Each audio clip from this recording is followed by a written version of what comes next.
뉴스야 시작합니다. 정치부 정민진 기자 나와 있습니다. 첫 번째 물음표 볼까요? 네, 첫 번째 물음표는 달라진 법카 유형의 주어입니다. 네. 김동연 경기지사가 국감장에서 법인카드 의혹 관련한 발언을 했는데 그 내용을 얘기해 보자는 거죠? 네, 맞습니다. 먼저 지난 17일 김동연 지사의 발언을 직접 한번 들어보시죠. 네. 취임하신 이후에 그 법카 사용이나 전반적인 것에 대해서 자체 감사를 한 적이 있습니까? 감사를 하고 수사 의뢰한 것으로 알고 있습니다. 최대 100건까지 사적 사용이 의심이 된다. 그래서 업무상 횡령 배임으로 지사께서 경찰청에 잘 보시면 정우택 의원은 이재명 대표나 부인 김혜경 씨를 특정하지 않았죠. 그런데 김 지사가 자신이 취임하기 전에 수사가 의뢰됐다는 점을 설명하면서 문제가 된 경기도 법인카드의 사적 사용 의혹은 김혜경 씨가 관련된 의혹이라는 점을 사실상 확인했습니다. 친명계를 중심으로 민주당이 네. 백각 뒤집혔다고 하던데 김 지사가 상당히 곤란하겠어요. 네, 당연히 이재명 대표의 강성 지지자들이 나섰겠죠. 당장 이 당에 대한 충성도가 없다거나 이제 김 지사를 제명하자는 등의 김 지사에 대한 비난을 쏟아냈습니다. 뿐만 아니라 이 친명계 지도부도 왜 굳이 불필요한 말을 했느냐 매우 불편한 기색을 드러내기도 했는데요. 반면에 여당은 민주당 소속인 김 지사가 이재명 대표와 김혜경 씨의 법인카드 사적 사용 의혹을 공식 인정한 것이라고 공세를 폈습니다. 민주당 출신인 이 김동연 경기지사가 이 발언으로 해서 또 다른 이재명 리스크를 이렇게 수면 위로 떠오르게 한 셈인데 네. 김 지사나 경기도 입장은 어떻습니까? 네, 경기도는 국감 발언 바로 다음 날부터 연이틀 해명 자료를 냈습니다. 그 요지는 김 지사는 이 김혜경 씨를 언급한 적이 단 한 번도 없다면서 이 감사 대상은 김 씨의 수행 비서였던 5급 공무원 배모 씨라고 강조했습니다. 한마디로 김혜경 씨가 법인카드를 유용한 게 아니라는 말을 한 겁니다. 하지만 김 지사는 이미 지난해 민주당 경기지사 후보 시절이죠.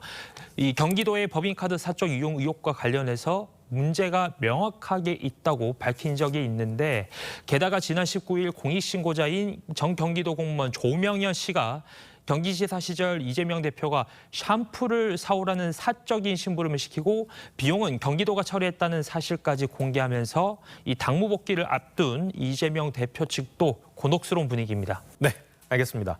첫 번째 물음표 정리해 볼까요? 네, 첫 번째 물음표 달라진 법카 유형의 주어에 대한 느낌표는 달라지지 않는 법카 사용처로 정리하겠습니다. 네. 경기도는 김혜경 씨의 비서 역할을 했던 배 씨가 이 법인카드를 유용한 것으로 의심된다라고 했죠. 하지만 공익제보자 조명현 씨는 경기도 법인카드로 매일 이재명 대표 부부를 위해서 샌드위치나 아니면 개인 식사는 물론 이 제수용품까지 구매했다고 주장하고 있습니다. 정리하면 법인카드를 직접 결제하고 물건을 산 사람은 유용자로 몰아갈 수는 있어도 이 법인카드로 사들인 물건을 직접 사용한 사람은 바뀌지 않겠죠. 이 사용처를 따라가면 누가 유용했는지 답이 나올 겁니다. 알겠습니다. 두 번째 물음표는 뭡니까? 네, 두 번째 물음표는 민주당 호남 의원들 삭발 이유는입니다.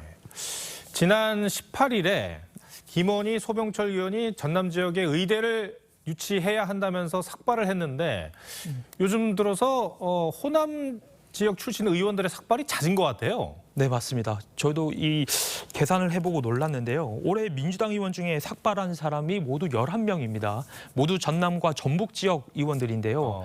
민주당 호남 지역 의원 27명 가운데 40%가 삭발을 한 겁니다. 특별한 이유가 있습니까? 이유는 다 각양각색입니다. 먼저 이 완도가 지역구인 윤재갑 의원은 지난 3월이죠. 원전 오염수 방류 반대를 하면서 처음으로 삭발을 했습니다. 그 다음 날 이제 지난 4월에는 나주와 김제가 지역구인 신정훈, 이원택 의원이 양곡관리법 통과를 요구하면서 머리를 밀었고요.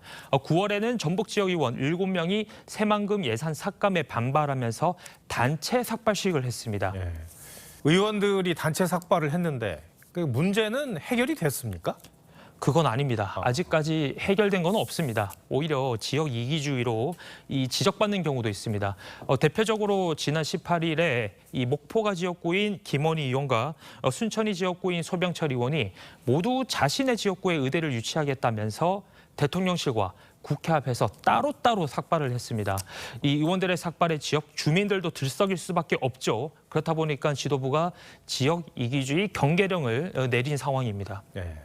168석 거대 야당, 이 민주당 의원들이 개별 이슈로 삭발을 하는 거는 아무래도 총선 이유겠죠? 네, 맞습니다. 그 호남은 민주당 그 공천 경쟁이 본선만큼 치열한 곳입니다. 그렇다 보니까 지난 총선에서 35%가 물갈이가 되었습니다. 그렇다 보니까 이 핵심 지지층을 잡기 위해서 성명성 경쟁을 벌이는 겁니다. 지금의 여당도 자유한국당 시절이었던 지난 2019년 조국 장관 사퇴를 요구하면서 의원 10여 명이 릴레이 삭발을 한 적이 있었습니다. 당시 민주당의 반응은 어땠는지 먼저 들어보시죠. 관심을 극대화하기 위한 삭발 릴레이가 냉소를 극대화하는 길이 되지 말라는 법이 없습니다. 삭발 순서대로 공천이 보장된다더라라는 웃지 못할 얘기들이 여야만 바뀌었지 비슷한 일이 항상 반복이 돼요. 네. 알겠습니다. 두 번째 물음표도 정리해 주시죠. 네, 두 번째 물음표. 민주당 호남 의원들 삭발 이유에 대한 느낌표는 액션보다 입법으로 정리하겠습니다. 통상 삭발은 약자나 소수자들이 절박함을 호소하기 위한 최후의 수단이었습니다. 그런데 국회의원이 본연의 권한과 역할을 제쳐두고 삭발을 한다면 누가 공감할 수 있을까요? 네, 정민준 기자 잘 들었습니다.